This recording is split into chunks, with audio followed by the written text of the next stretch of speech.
12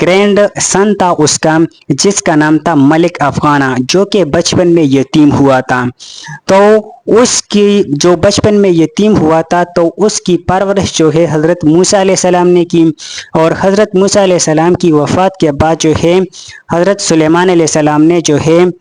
اس کے ساتھ جو ہے وہ رہا، تب جو ہے وہ جوان ہوا تھا۔ حضرت سلیمان علیہ السلام کے ساتھ جو ہے وہ موجود تھے، پھر اس کی آرمی میں جو ہے اس نے سرو کیا، اور پھر اس کو جو ہے یہاں یہ جو موجودہ جہاں پر پشتون آباد ہے تو اس ریجن میں یہاں پر آیا تھا اور یہاں پر وہ آباد ہوا تھا، اور اس طریقے سے جو ہے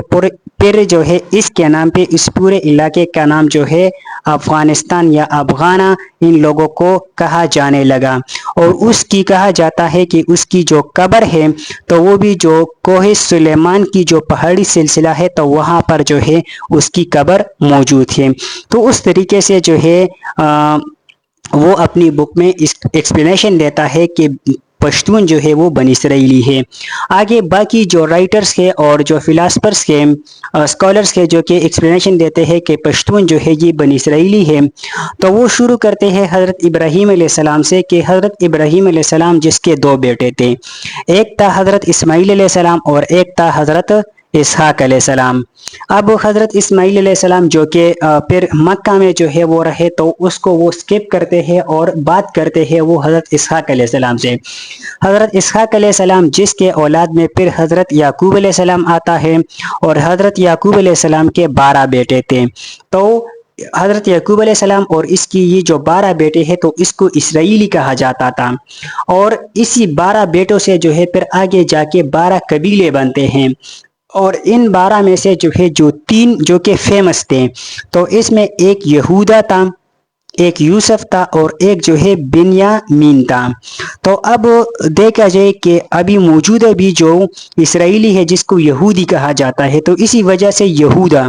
حضرت یعقوب علیہ السلام کے بیٹوں میں سے ایک کا نام جو ہے وہ یہودا تھا۔ اور دیکھا جائے موجودہ اسرائیل کا جو پی ایم ہے تو اس کا نام بھی جو ہے نتنیاہو بنیامین ہے، تو ان کے جو اولاد تھے تو ان میں سے ایک کا نام جو ہے وہ بنیامین، تو مطلب کہ ٹریس جو ہے وہاں سے ان کی ملتی ہے۔ تو ان کی یہ فیمس جو مشہور تھے ان میں سے 3 یہ تھے۔ پھر یہودا کا جو ہے وہ کہتے ہیں کہ یہودا کا جو ہے ایک بیٹا تھا جس کا نام تھا سروغ، اس کو طالوت بھی کہا جاتا تھا، جس کا جو ہے پہلے میں نے ذکر کیا کہ نعمت اللہ ہراوی نے جو بک لکھی تھی اس میں بھی اس نے اس چیز کا ذکر کیا ہے طالوت کا، جو کہ اسرائیل کا جو ہے بنی اسرائیل کا جو ہے وہ کنگ رہ چکا تھا۔ تو یہ لوگ کہتے ہیں کہ یہ جو طالوت تھا تو اس کے 2 بیٹے تھے پھر آگے جا کے، ایک کا نام تھا برکیا اور ایک کا نام تھا ارمیا۔ تو جو برکیا کا جو ہے جو بیٹا تھا آصف، تو اس کی اولاد کو بنی آصف وہ کہلانے جانے لگی، اور جو ارمیا تھا تو اس کا ایک بیٹا تھا جس کا نام تھا افغانہ، پھر اس کے اولاد کو جو ہے بنی افغانہ وہ اس کے نام سے جو ہے پہچانے جانے لگی۔ تو اسی طریقے سے جو ہے وہ یہ پیش کرتے ہیں کہ پھر یہ جو بنی افغانہ ہے تو یہ تمام جو ہے جی پشتون ہے، اور پشتون یہاں سے بلونگ کرتے ہیں۔ تو اس طریقے سے یہ لوگ کیا کرتے ہیں، ایکسپلینیشن دیتے ہیں کہ پشتون جو ہے یہ بنی اسرائیلی ہے۔ اب بہت سارے جو رائٹرز کے اور جو اسکالرز کے تو اس کو سپورٹ بھی کرتے ہیں، کچھ ایسے ہیں جو کہ اس کو کرٹیسائز بھی کرتے ہیں کہ پشتون جو ہے وہ بنی اسرائیلی نہیں ہے۔ تو سپورٹرز کی بات کریں تو اس میں ایک بندہ تھا جس کا نام ہے محمد قاسم۔ محمد قاسم جو ہے یہ ایک ٹریولر تھا جو کہ یہاں ہندوستان آیا تھا 1560 میں یہاں پر آیا تھا، اور 1620 تک جو ہے یہ جو ایریا ہے ہندوستان کا، اور یہ پورا جو ہے ابھی موجود ہے کے پی کے افغانستان اس میں آتا ہے، تو یہاں پر یہ رہ چکا تھا، اور اس نے ایک بک لکھا تھا جس کا نام تھا تاریخی فرشتہ۔ اس میں اس بندے کہ پشتون جو ہے یہ ڈیسینڈنٹ ہے بنی اسرائیل کی، اور یہ پہلی ایویڈنس۔ دوسرا جو ہے جو کہ سپورٹ کرتے ہیں کہ پشتون بنی اسرائیلی ہے، دوسرا نعمت اللہ، اس کی ہم نے بات کی جس نے بک لکھا تھا محضر افغانی، تو اس میں بھی اس نے کلیم کیا تھا اور طالوت کا حوالہ اس نے دیا تھا۔ اس کے علاوہ البیرونی نے جو ہے ایک بک لکھا تھا جس میں اس نے سملرٹیز فائنڈ آؤٹ کی تھی پشتونوں کی اور جو اسرائیلی ہے اس کی سملرٹیز فائنڈ آؤٹ کی، جیسے کہ لینگویج کی سملرٹیز یا جو ہے کلچرل سملرٹیز،